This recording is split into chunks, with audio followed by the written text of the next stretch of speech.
Abra sua Bíblia, Lucas. Iago, solta essa tela aí, Iago. Lucas capítulo 18.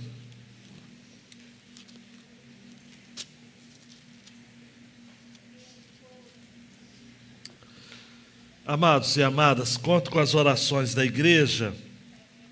Quer dizer, eu sempre conto, né? Vocês precisam orar por mim, pela minha família. Depois de um tempo de planejamento e preparo,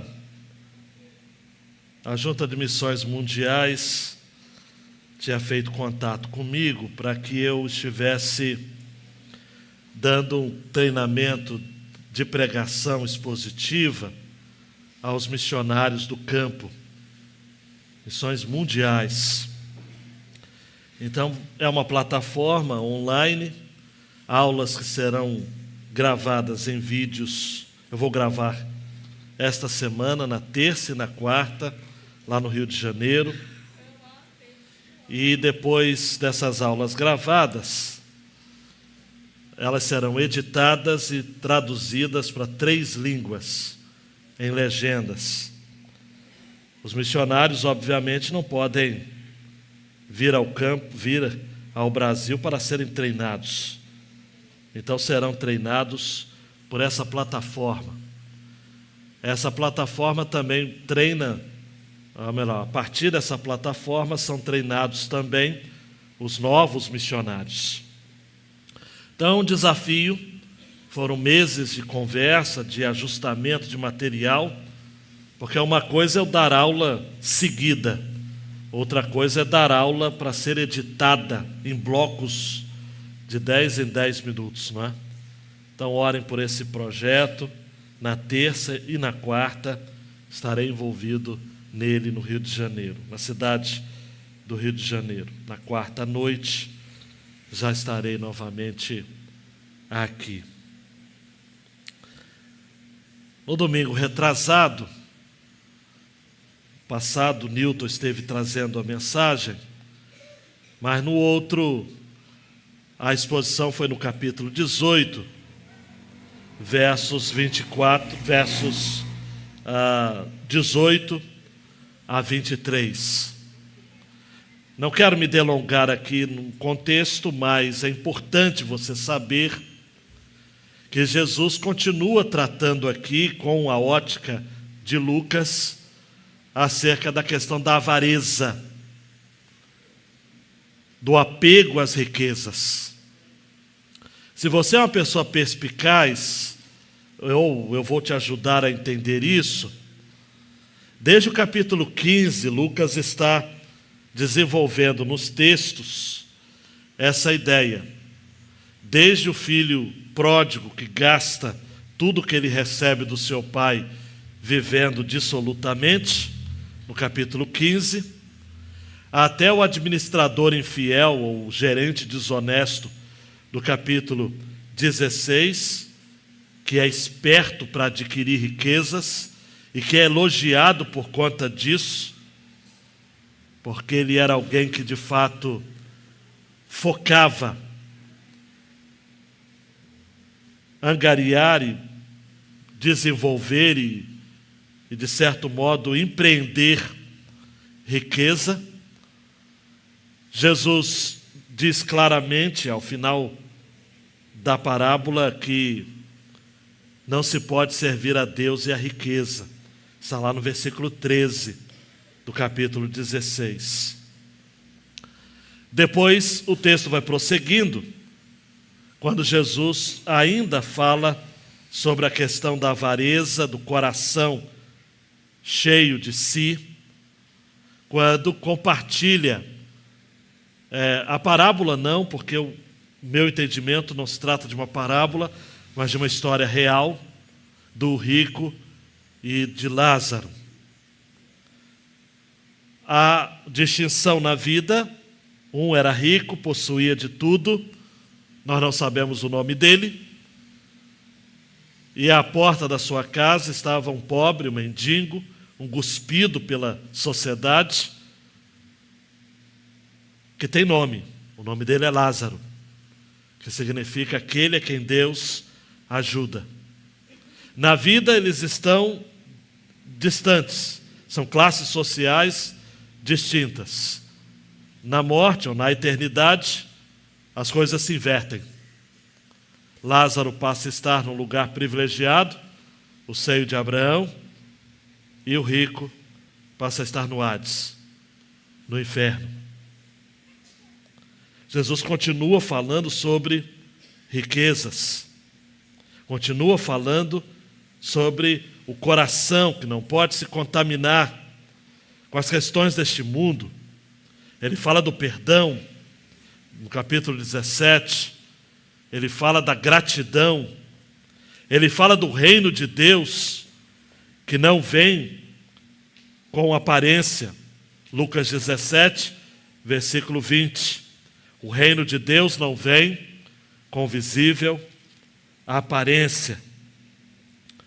No capítulo 18, Jesus continua registrando Lucas, falando sobre o dever de orar, de clamar sempre, como uma viúva desamparada, pobre, que tinha uma causa a ser julgada, e ela pede clemência a um juiz que não respeitava Deus e tampouco os homens.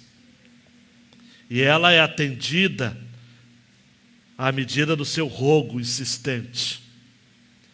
Jesus aproveita para dizer de que quando ele vier novamente sobre a terra, ele vai fazer justiça. Deus vai fazer justiça.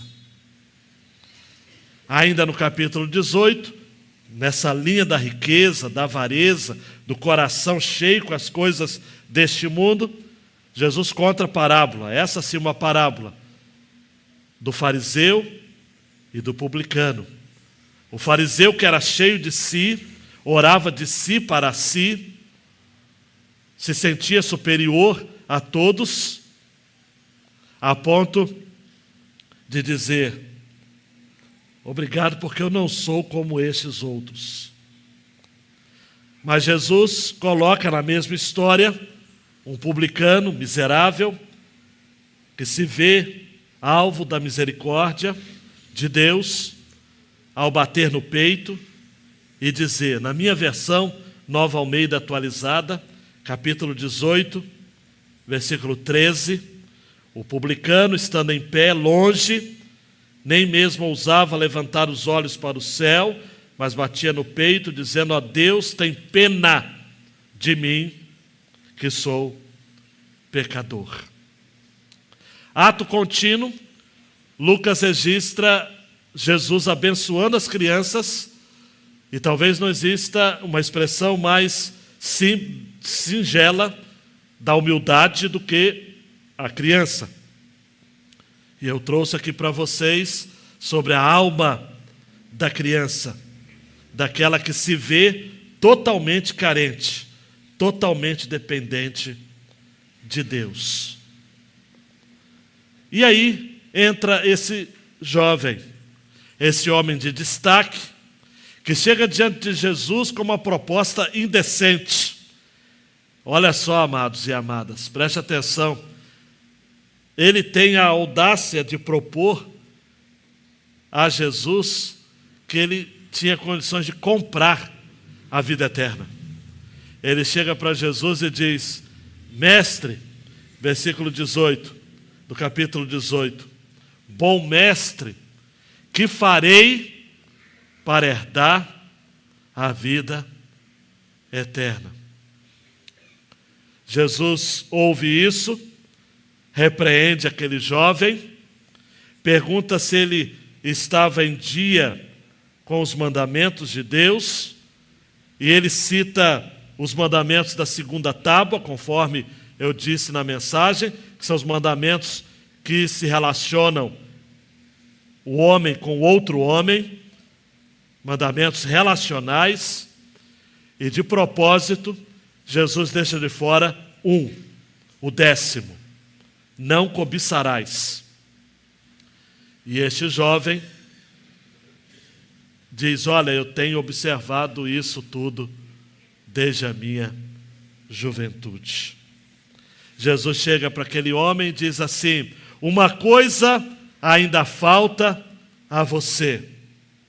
Venda tudo que tem, versículo 22, dê o dinheiro aos pobres e você terá um tesouro nos céus. Depois você vem e siga-me. Jesus aqui resume a sua tese sobre o coração do homem ao longo dessas histórias sobre as riquezas que dominam, que controlam o homem. Chega um determinado momento, amados, que não é o homem que controla as riquezas, mas são as riquezas que o controlam. Daí, Jesus diz para ele: olha, venda tudo que tem.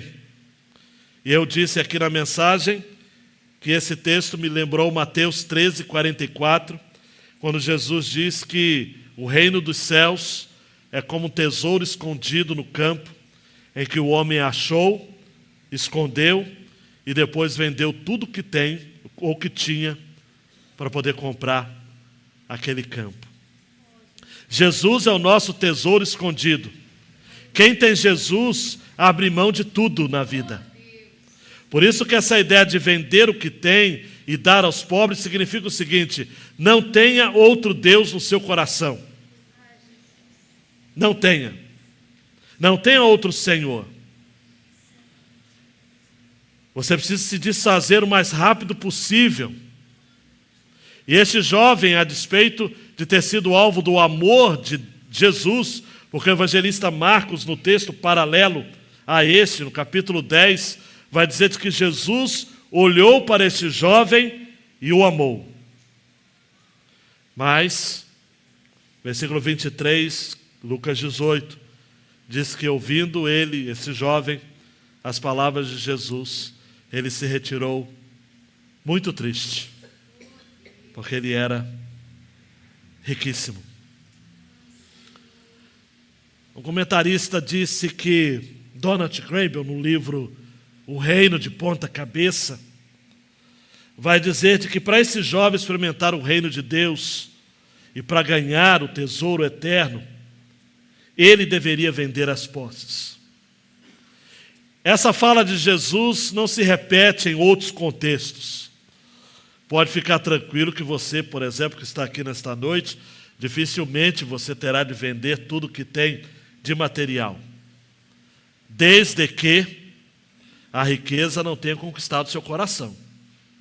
Porque se a riqueza conquistou o seu coração, como conquistou o coração daquele jovem, se a riqueza tem reivindicado a fidelidade no seu coração, que pertence apenas a Deus, aquela lealdade que pertence apenas ao Senhor, aí sim, a ordem é a mesma: venda tudo e cuide dos pobres. Por que Jesus mandou dar para os pobres? Porque a Bíblia fala que quem dá aos pobres empresta a Deus. Quem dá aos pobres empresta a Deus. Somente um coração sem estar debaixo do jugo da escravidão, um coração livre, um coração que ama somente ao Senhor, pode ser generoso. Só pode servir aos pobres quem tem o coração cheio de Deus. A esses o Senhor dá, retribui. Quem dá aos pobres, empresta a Deus. Por quê? Porque Ele não está fazendo apenas uma beneficência com aquilo que lhe sobra. Me lembra daquele texto da viúva que dá de oferta aquela única moeda. E o Senhor Jesus diz: esta deu mais do que os outros, porque todos vocês deram do que sobravam. Esta mulher deu tudo o que tinha. Vamos ao texto, queridão e queridona. Porque Jesus, o Rei do Reino, tem algo mais a dizer a gente nessa direção. Jesus, vendo assim triste, disse: como é difícil para os que têm riquezas entrar no reino de Deus. Porque é mais fácil um camelo passar pelo fundo de uma agulha do que um rico entrar no reino de Deus. Os que ouviram isso perguntaram: sendo assim, quem pode ser salvo? Mas Jesus respondeu: o que é impossível para o ser humano é possível para Deus. Então Pedro disse, sempre ele, né, gente? Eis que nós deixamos nossa casa e seguimos o Senhor.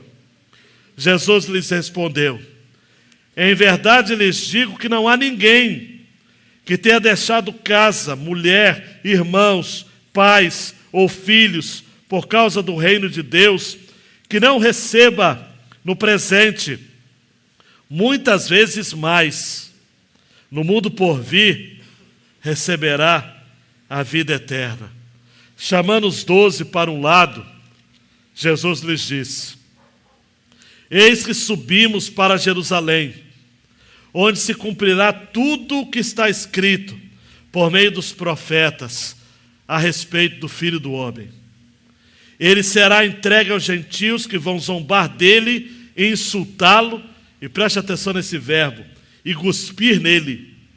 Lembra do mendigo, do Lázaro? A palavra mendigo, no original, no grego, significa cuspido.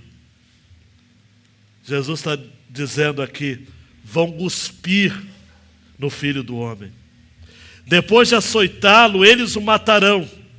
Mas ao terceiro dia, igreja, ressuscitará. Eles, porém, não entenderam nada disso. O significado dessas palavras lhes era encoberto, e eles não sabiam do que Jesus estava falando. Deus, incendeie o nosso coração com essa palavra. Fale ao nosso coração com poder. Desça os céus para revelar a sua palavra a nós. No nome de Jesus. Amém. E amém. Dando clique aí, Iago. Jesus é o Rei, que através da sua morte e ressurreição inaugura o seu reino entre o seu povo. 2 pontos dessa mensagem, são 2 porções, 24 a 30. Somos o povo que espera pelo reino. Nós só temos o reino a esperarmos. Este reino de Deus.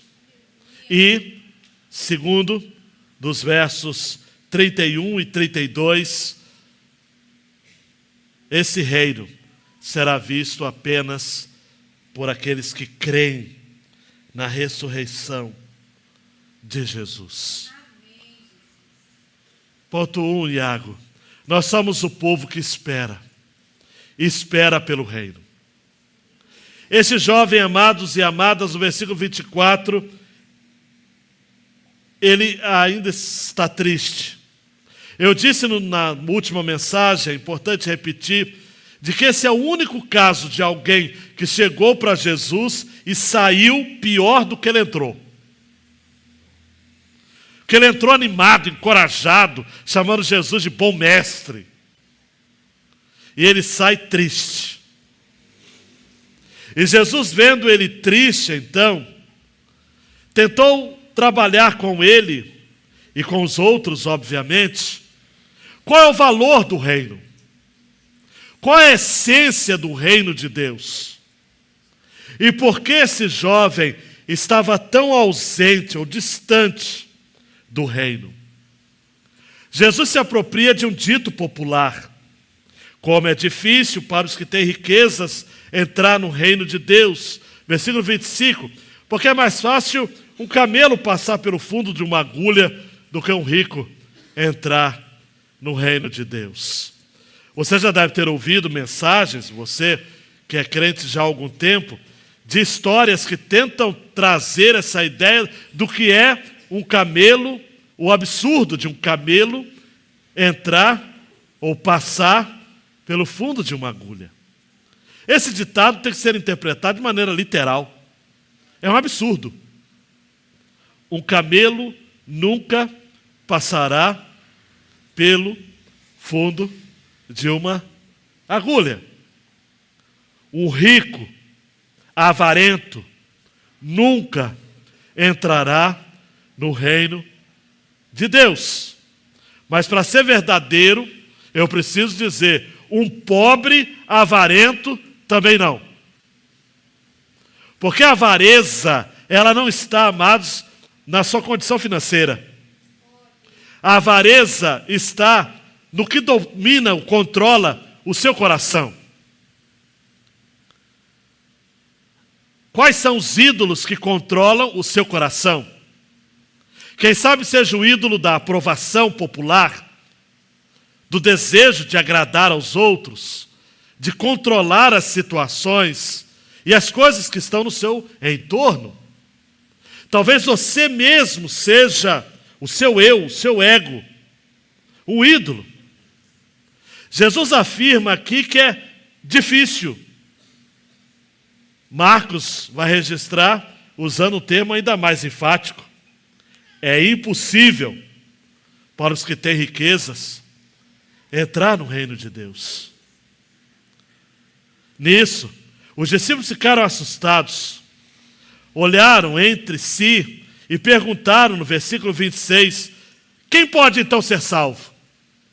Talvez você esteja aqui nesta noite dizendo o seguinte, olha, eu olho para o meu coração e eu admito que Jesus ainda não é o Senhor absoluto do meu coração. Ainda existem alguns planos, alguns propósitos, algumas ideias que eu desenvolvo para depois pedir a bênção dele. Eu não o consulto em primeiro lugar. Eu sou como esse jovem que se aproxima de Jesus dizendo-se cumpridor de mandamentos, mas eu só cumpro os mandamentos e pronto. Eu não o conheço por intimidade. Como Jó, antes das adversidades descritas no seu livro, eu conheço a Deus apenas de ouvir falar. Eu ainda não tenho próximo aos meus olhos. Eu ainda não experimentei de verdade. E a pergunta que não quer calar é, e agora? Quem poderá ser salvo? Quem poderá ser salvo? E Jesus então responde no versículo 27, e isso é impossível para o homem. É possível para Deus. O que Jesus está querendo dizer, amados e amadas, vou trocar em miúdos para você, sem letras pequenas de um contrato, letras garrafais. A salvação não é prerrogativa humana. Quem pode ser salvo? Ao homem isto é impossível. Impossível. Você pode ser rico, você pode ser pobre, você pode ser branco, você pode ser negro, você pode ser culto, você pode ser ignorante, você pode ter algum tipo de destaque na sociedade, você pode ser um célebre anônimo. Não importa, você não tem condições algumas de se salvar. O Salmo 37, versículo 39 diz, mas a salvação dos justos vem do Senhor. Ele é a fortaleza deles em tempo de angústia. Jesus em João 5,24 vai dizer, quem ouve a minha palavra e crê naquele que me enviou, tem a vida eterna, não entra em juízo, mas passou da morte para a vida. Paulo vai dizer aos Efésios 2, 8 e 9, porque pela graça vocês são salvos, mediante a fé, e isto não vem de vocês, é dom de Deus, não de obras, para que ninguém se glorie. Há algo que você precisa ter na sua mente. O Evangelho não diz respeito a você. A graça de Deus não depende de você. Boas obras não vão levá-lo para perto de Deus. Para usar uma linguagem do livro de Apocalipse, as boas obras vão lhe acompanhar na eternidade. Não serão o carro-chefe. As obras não vão na frente, como que dizendo o seguinte: olha o cartaz, olha o currículo, olha aqui, olha. Não. Somos salvos unicamente pela graça, por meio da fé. Olhe para mim, você precisa crer nisso, porque esse é o Evangelho. Pela graça, não depende de você. Fazendo aqui um spoiler do Comece Bem a semana de amanhã, Romanos 9. Porque não se trata de quem quer, nem de quem corre, mas de Deus que usa de misericórdia. Aí você deve estar pensando, mas pastor, o pessoal entendeu isso, né? Só que não. Pedro não entendeu. No versículo 28 ele diz: Senhor, nós deixamos a nossa casa e seguimos o Senhor. Pedro não entendeu nada. Pedro ainda tinha na sua mente fixa a ideia de que ele precisava ser avaliado pelo seu desempenho. Nós deixamos tudo. E talvez você esteja aqui nesta noite e esteja dizendo o seguinte: Deus, o Senhor conhece o meu coração, o Senhor sabe daquilo que eu tenho feito, aquilo que eu tenho buscado, a minha família que é evangélica, eu tenho uma história na fé, eu tenho uma história de serviço ao Senhor, por isso, Deus, é impossível que eu não seja salvo, né? Você está completamente errado. Deus não aceita a sua carteirada. Carteira de membro é coisa de mundo, é coisa dessa vida. Nós batistas nem temos carteira de membro por causa disso. A carteira que você precisa ter é a assinatura escrita pelo próprio Deus, com o seu sangue, dizendo perdoado. Aleluia. Perdoado. Obrigada, Jesus. Por isso que Pedro recebeu uma resposta dura. Versículo 29. Em verdade lhes digo, que não há ninguém, preste atenção, que tenha deixado casa, mulher, irmãos, pais ou filhos por causa do reino de Deus, que não receba. No presente, muitas vezes mais. E no mundo por vir, receberá a vida eterna. Olhe para mim, por favor, para você entender isso daqui. Jesus está querendo dizer: Pedro, entenda uma coisa, Pedro. Eu sei que vocês deixaram tudo. E ele diria para todos nós aqui: nós temos deixado muita coisa neste mundo. Quantas coisas você deixou de usufruir, de participar, por ter optado em seguir a Jesus? Eu fico muito triste quando eu vejo algumas pessoas que se afastam e, para cumprir a palavra de Deus, Pedro disse isso numa das suas cartas, vive de maneira tão dissoluta agora que se afastaram, que o último estado se torna bem pior do que o primeiro.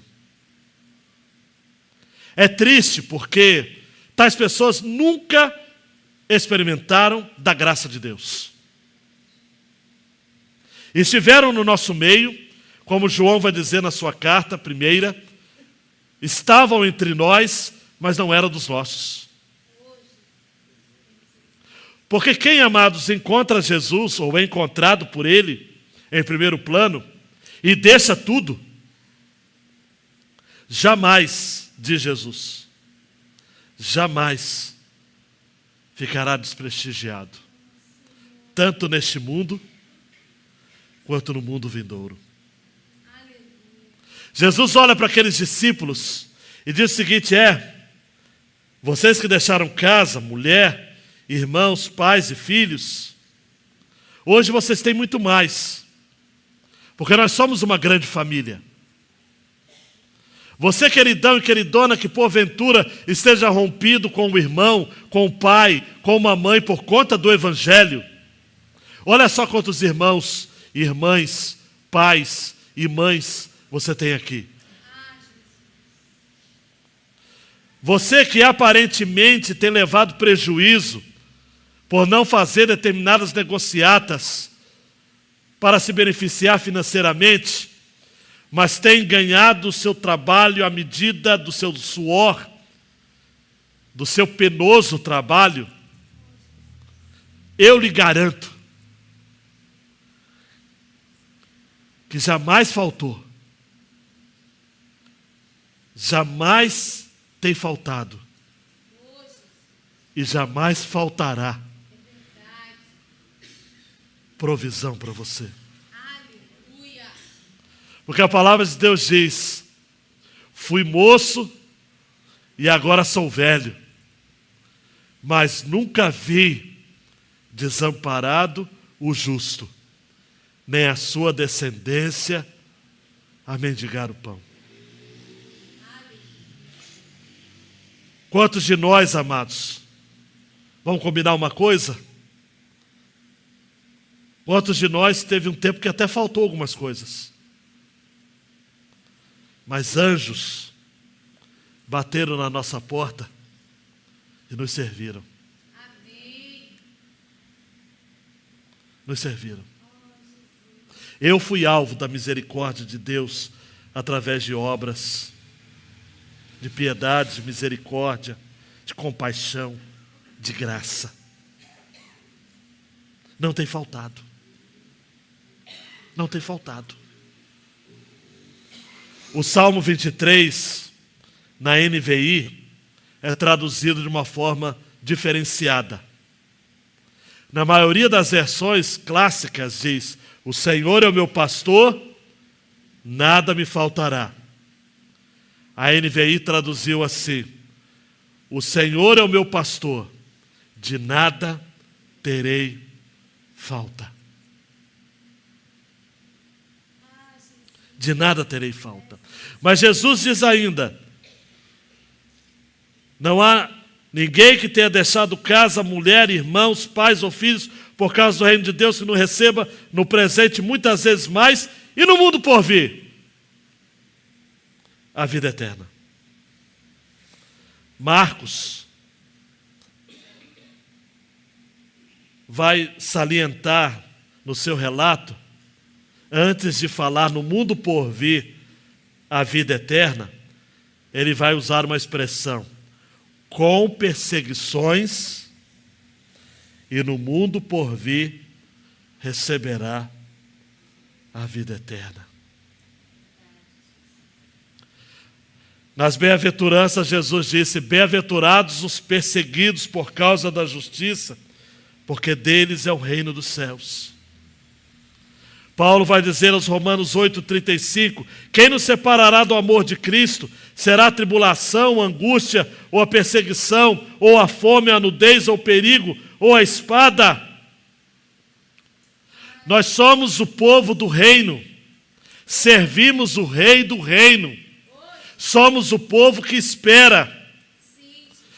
Jesus vai citar aqui duas vezes, no versículo 25, reino de Deus. É mais fácil um camelo passar pelo fundo de uma agulha do que um rico entrar no reino de Deus. E no versículo 29 ele vai repetir: não há ninguém que tenha deixado casa, mulher, irmãos, pais ou filhos por causa do reino de Deus, que não receba no presente muitas vezes mais, e no mundo por vir receberá a vida eterna. O reino de Deus. Nós aguardamos, amados, a consumação do reino de Deus. Já vivemos na esfera do reino, do governo de Deus. o reino já está entre nós, mas nós somos instados a orarmos, segundo a oração ensinada por Jesus em Mateus capítulo 6. Venha o teu reino. Queridão, queridona, se apegue nisso. Nós somos o povo do reino. Aguardamos o reino. Ele está vindo. Não nos apeguemos às coisas deste mundo. Cuidado, queridão e queridona, com aquilo que está em Hebreus, no capítulo 12. O pecado que nos rodeia e o embaraço que nos prende. Vamos nos desembaraçar dos amores deste mundo, das atrações deste tempo presente, dos prazeres dessa era. Vamos nos apegar ao reino. O reino que vem, o reino que está entre nós. Daí então, amados e amadas, eu quero seguir para colar essa outra porção a esse argumento que eu julgo que seja o mesmo. Dando clique, Iago, Jesus chama os discípulos, os 12 de lado. E ele explica mais como será esse reino. Se liga aí. Jesus diz, no versículo 31, vamos subir para Jerusalém. Olhe para mim. O que era Jerusalém? Jerusalém é a cidade do rei Davi. Jesus está indo para Jerusalém. 33 vezes aparece no Evangelho de Lucas, Jerusalém. Jerusalém significa cidade da paz. Jerusalém foi conquistada por Davi, está lá em 2 Samuel, capítulo 5. A casa, a residência oficial de Davi.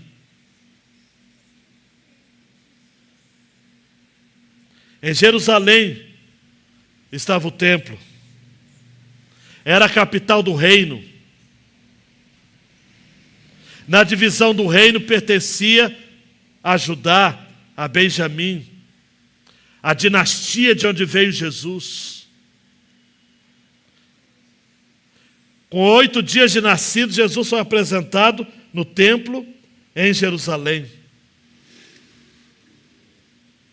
Havia uma expectativa messiânica de que Jesus estaria indo para Jerusalém para ocupar o poder, para declarar a independência de Roma, para estabelecer ali o novo reinado, o novo domínio. Todas as vezes que os discípulos ouviam reino de Deus e Jerusalém, eles não entendiam o que nós estamos entendendo agora, ou espero que você esteja entendendo. Eles pensavam no reino político, militar. Eles pensavam que Jesus iria tomar de assalto o poder. Mas Jesus diz assim: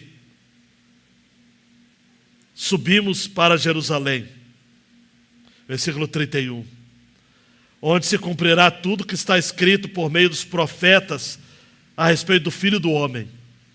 E Jesus usa aqui o título de Daniel, no capítulo 7. Até aí tudo bem. Os discípulos conheciam Daniel. Conheciam que os profetas haviam falado sobre o rei. Só que eles tinham um entendimento, repito, equivocado. Tanto é verdade que, quando Jesus, no versículo 32, diz: ele será entregue aos gentios, que vão zombar dele, insultá-lo e cuspir nele, e depois de açoitá-lo, eles o matarão. Mas ao terceiro dia, ressuscitará. Aleluia. Jesus está colocando, amados e amadas, as coisas nos trilhos corretos. Jesus está dizendo aquilo que Tim Keller vai dizer depois de que todo amor que transforma vidas é um sacrifício substitutivo. Não existe amor que não se doa. Não existe expressão de amor que não se coloque a ponto de morrer no lugar de alguém. Não haveria redenção se não fosse pela cruz. Os discípulos não entenderam nada disso, diz o versículo 34. Eles, porém, não entenderam nada disso. O significado dessas palavras lhes era encoberto. Eles não sabiam do que Jesus estava falando. Mas nós sabemos. Aleluia. Teve de ser assim. Ao longo da tradição cristã, amados, isso não pode de maneira alguma sair da nossa mente, mas infelizmente, vez por outra, nós temos um retorno a essa visão triunfalista do reino político-militar entre os homens. Ainda há aqueles que são tão dados às políticas humanas, dados às dominações humanas, às ideologias humanas, que ainda acreditam no Messias político e libertador. Estão aguardando um outro Cristo. Estão aguardando um outro reino. Mas nós precisamos, amados e amadas, eu preciso não lhes cansar com isso, mas insistir com você. Nós cremos de que o reino de Deus é um reino celestial. Aleluia. Não é um reino na terra, é um reino nos céus. Nós não podemos estar apegados às coisas deste mundo. Durante o ministério de Jesus, queridão e queridona, Jesus sempre caminhava sobre essa linha tênue. Ele falava de se tornar filho de Deus e rei, e os homens queriam fazê-lo rei de tudo quanto é jeito. Leia os evangelhos, vá lá em João 6, ele falava de ser coroado rei, os homens e mulheres se reuniram para coroá-lo. Ele precisou fugir para o monte orar. É incrível. Jesus disse várias vezes: não contem o que vocês estão vendo, ainda não é chegada a minha hora. Jesus não queria, amados, precipitar uma perseguição política. Ele não era contra César, inicialmente, prioritariamente.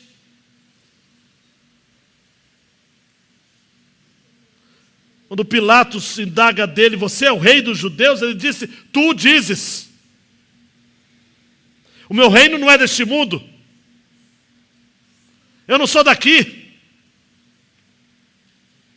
Que rei, amados, teria como trono uma cruz? A cruz é uma vergonha. A cruz é o anticlímax de qualquer rei. Ele entra em Jerusalém triunfalmente, mas depois é covardemente exposto ao vitupério, à vergonha, à afronta pública. Calvino vai dizer que toda a vida de Jesus era uma cruz perpétua. Ele nasceu para morrer, ele veio para ser crucificado. Jesus não veio para ser colocado num trono, ele não veio para ser colocado ou para ser tratado como um bibelô, um príncipe. Ele veio para servir e não para ser servido. Verdade. Os discípulos não entenderam. Várias vezes você vai encontrar. Aleluia. Mas depois da ressurreição eles entenderam. Depois da ressurreição, por isso Jesus diz: olha, ao terceiro dia ressuscitará. E este é o ponto. Nós somos o povo que crê na ressurreição do rei. Aleluia. Depois da ressurreição, isso ficou tão claro como um cristal. O reino de Deus seria revelado com glória através de um rei crucificado e ressurreto. E a ressurreição de Jesus que motivou o avanço da igreja. Nós estamos aqui por conta da ressurreição. É verdade. Nós não celebramos um Cristo morto. Nós não olhamos para o Cristo com aquela cara de derrotado. Como diz aquele hino do passado, aquele rosto cheio de dor. Aquele não é o nosso Cristo. O nosso Cristo tem um rosto alegre. É o Cristo ressurreto. Ele passou pela cruz. Olhe para mim, queridão e queridona. Ele passou pela cruz. Ele sofreu o que ele tinha de sofrer. Ele morreu para que tivéssemos vida. O cristianismo não é uma religião de derrotados. O cristianismo não é uma religião de gente que ainda espera, através da eleição de um candidato A, ou B, ou C, ou através de mudanças sociais, ou através de uma denominação que seja a representação plena do reino de Deus aqui na terra. Não, nós não confiamos, amados, em argumentos, estratagemas humanos. Nós somos súditos do rei, o rei do reino, o rei que já venceu, o rei que saiu para vencer. O homem que está no cavalo branco, ele já saiu para vencer.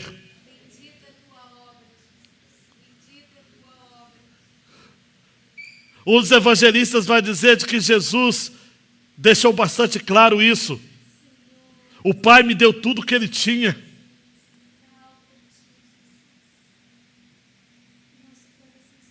Eu quero que você saia daqui, Iago, com essas verdades aqui de aplicações do coração. Primeiro, para alcançar o reino de Deus, você precisa ter o coração livre dos tesouros deste mundo. A graça é um insulto ao mérito. Não deixa nada no seu coração. Não confie em nada neste mundo. Tudo neste mundo é fugaz. Tudo neste mundo é passageiro. Jesus vai dizer em Mateus capítulo 6, não acumulem tesouros sobre a terra, onde as traças e a ferrugem corroem, e os ladrões escavam e roubam. Ajuntem tesouros no céu, onde as traças e a ferrugem não corroem, onde os ladrões não escavam nem roubam, porque onde estiver o seu tesouro, aí estará também o seu coração. John Wesley dizia o seguinte: livro-me o mais rápido possível de todo o dinheiro que eu ganho, para que ele não encontre o caminho do meu coração. Tem gente que só confia naquilo que vê. Tem gente que só confia naquilo que pode alcançar com as suas mãos. Nós, os crentes, confiamos naquilo que Deus tem para a gente. Nós confiamos, queridão e queridona, de que os prognósticos podem ser os mais negativos e pessimistas possíveis. Nós não nos guiamos pelas vistas, nós não seguimos horóscopos, nós não acreditamos em cartas de tarô, nós não confiamos em signos, nós confiamos no símbolo supremo do reinado absoluto, do Jesus, do Deus encarnado, do amor revestido de carne. Nós olhamos para Jesus, amados. O que você vai comer hoje? O que for ajuntado por Jesus e dado a você por graça. E amanhã, não andeis ansiosos por coisa alguma. O amanhã pertence a Deus, porque Ele cuida. É isso que os discípulos precisavam entender. E aquele jovem que saiu triste da presença de Jesus, ele não queria abandonar as riquezas. Ele não queria vender tudo. Não queria. Porque ele queria ainda confiar no seu pezinho de meia. Ele queria confiar no seu quadrante da terra. Ele queria se apegar a alguma coisa material. E Jesus falou, não. Se alguém quer vir após mim, em outra passagem Jesus diz, negue-se a si, tome cada dia a sua e siga-me.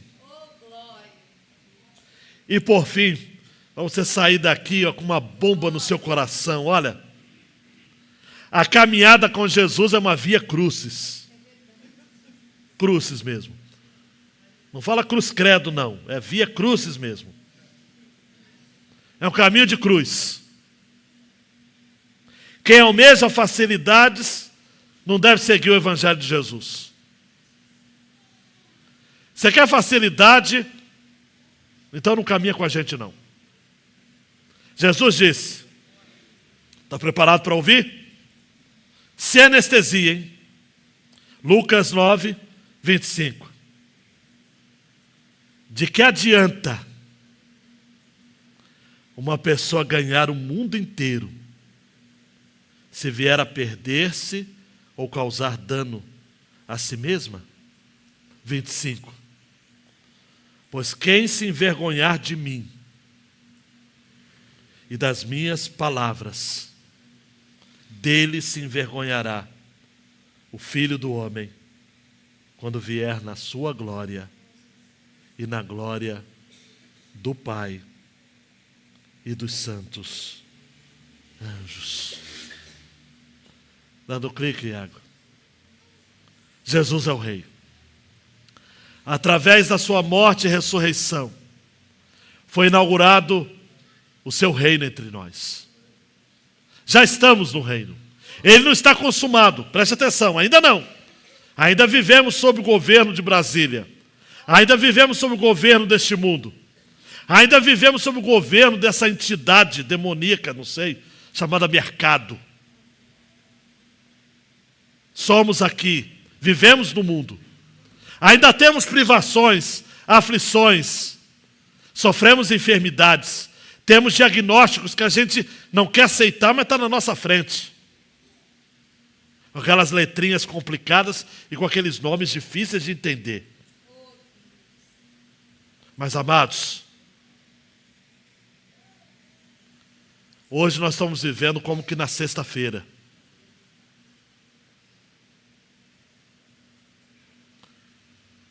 Estamos vivendo ainda sob o impacto da cruz. Mas Jesus ressuscitou. Aleluia. E o domingo vem aí. Um pregador americano fez questão de, durante 1h30, pregar na sua congregação afro-americana, repetindo várias vezes, na parte oeste da Filadélfia, na Igreja Batista de Monte Carmelo. Ele, já idoso, experiente na pregação, repetia em alto e bom som: é sexta-feira, mas o domingo vem aí. Era sexta-feira e meu Jesus estava morto naquele lenho. Mas isso foi na sexta-feira, mas o domingo vem aí. Aleluia. Era sexta-feira. Os cínicos estavam olhando para o mundo e dizendo: será tudo como sempre foi. Não se pode mudar nada neste mundo. Não se pode mudar nada. Mas aqueles cínicos não sabiam que era apenas sexta-feira. O domingo vem aí. Era sexta-feira. Na sexta-feira dominava aquelas forças que oprimem os pobres e os fazem sofrer. Mas isso foi na sexta-feira. O domingo vem aí. E aí, amados, a congregação afro-americana, numa hora dessa, não estava como nós estamos aqui hoje. O pessoal estava em polvorosa. E o pregador continuava. Era sexta-feira. E na sexta-feira Pilatos achou que havia lavado as mãos de uma porção de encrencas. Os fariseus estavam se pavoneando por ali, rindo e dando cotoveladas uns dos outros. Acharam que haviam voltado a controlar as coisas, mas não sabiam que era apenas sexta-feira. O domingo vem aí. É sexta-feira, mas o domingo vem aí. É sexta-feira, mas o domingo vem aí. Esse é o Evangelho de Jesus. Essas são as boas notícias. Essa é a palavra que o mundo está esperando ouvir de nós. Mas nós precisamos crer nisso primeiro. Nós precisamos ir para lá fora, contar às pessoas. Aquelas que estão psicologicamente deprimidas, nós temos que contar. Hoje é sexta-feira, mas o domingo vem aí.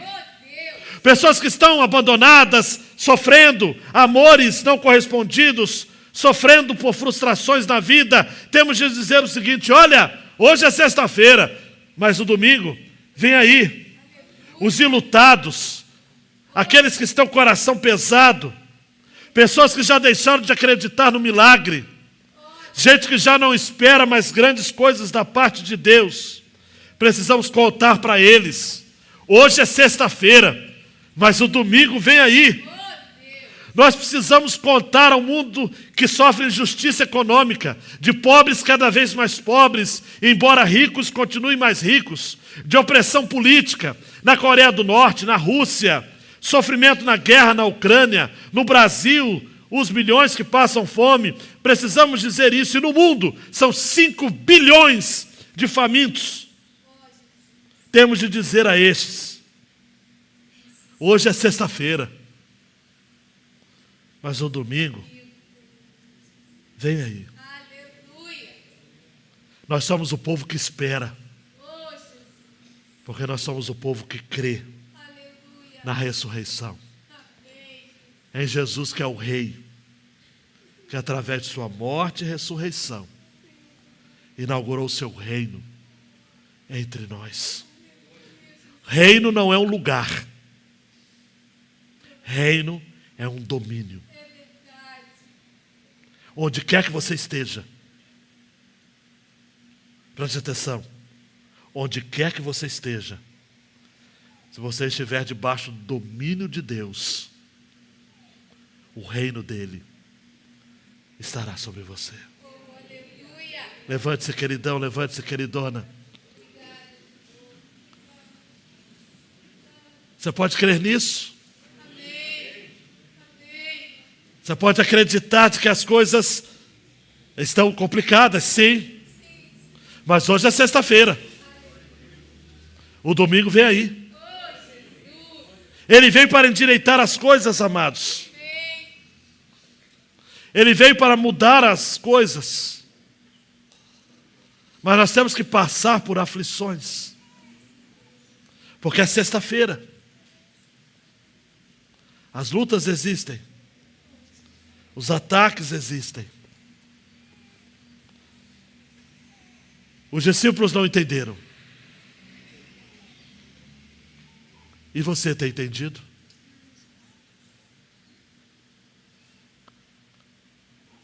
Coloca a mão no seu coração e diga: eu não tenho no meu coração lugar para mais ninguém. Lealdade no meu coração é exclusiva ao Rei Jesus. Não confie nos prognósticos e diagnósticos do mundo. Se apegue a essa verdade. O Evangelho é contracultural. O Evangelho tem até um quê de ilógico, de absurdo. Porque Deus quer que você venda tudo, abra mão de tudo, para ter aquilo que é mais precioso. É isso que aquele jovem precisava entender. E é isso que você precisa entender. Porque senão você vai sair daqui triste. Coloca a mão no seu coração e diga: eu não vou sair daqui triste. Eu não vou sair daqui triste. Eu vou sair daqui alegre. Porque como Jó disse, eu sei que meu Redentor vive. Aleluia. E por minha causa, ele vai se levantar. Oh, Deus. Aconteça o que acontecer. O meu futuro pertence àquele que ressuscitou ao terceiro dia. Ai, Senhor. E aquele que é a ressurreição e a vida. Bendito, bendito, bendito. Hoje é sexta-feira. Oh, Jesus. Eu ainda estou padecendo lutas, provas. Meus inimigos pensam que vão triunfar sobre mim. Eu tenho medos agasalhados no peito, dúvidas atrozes. É sexta-feira, mas o domingo vem aí. Eu creio na ressurreição. Eu creio que nele eu tenho tudo o que eu preciso. Creio. Deus, o teu povo está aqui. Súditos do Rei do Reino. Esta mensagem é um alerta àqueles que têm confiado em si mesmos, na sua tradição, na sua história, nos seus recursos, nas suas habilidades. Mas chega uma hora que para tudo. Eu quero crer apenas que tudo que eu preciso está naquele que morreu e ao terceiro dia ressuscitou, como primícias dos que dormem. E como Paulo vai dizer em 1 Coríntios 15, se Cristo não tivesse ressuscitado, seria vã a nossa fé. Nós cremos. Cremos que moraremos contigo, Senhor. Cremos que um dia, mais rápido do que um abrir e o fechar de olhos, nós seremos transformados. Aleluia. O que é corruptível se revestirá de incorruptibilidade. O que é mortal se revestirá de imortalidade. E nós iremos dizer como Paulo celebrou: tragada foi a morte na tua vitória.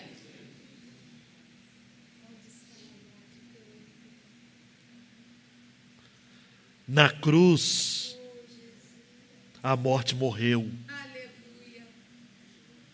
Ela não nos define mais. Ela não nos limita mais.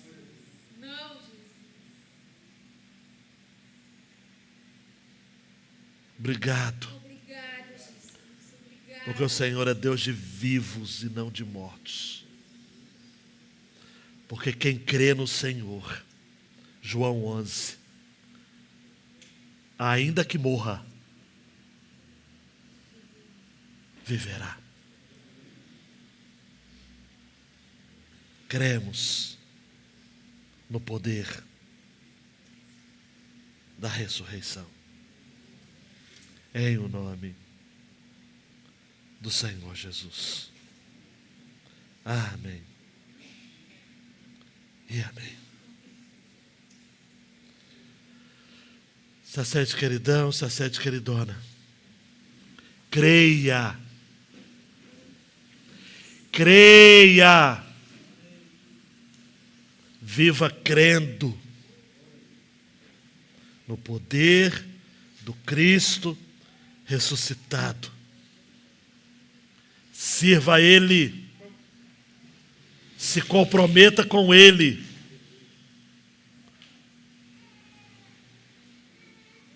Porque Ele nos prometeu que voltaria e nos levaria para junto de si. Se você tem essa esperança, diga amém. Ore silenciosamente. Vou estar à porta para cumprimentá-los. E participe da cantina também. Fique um tempo mais com a gente.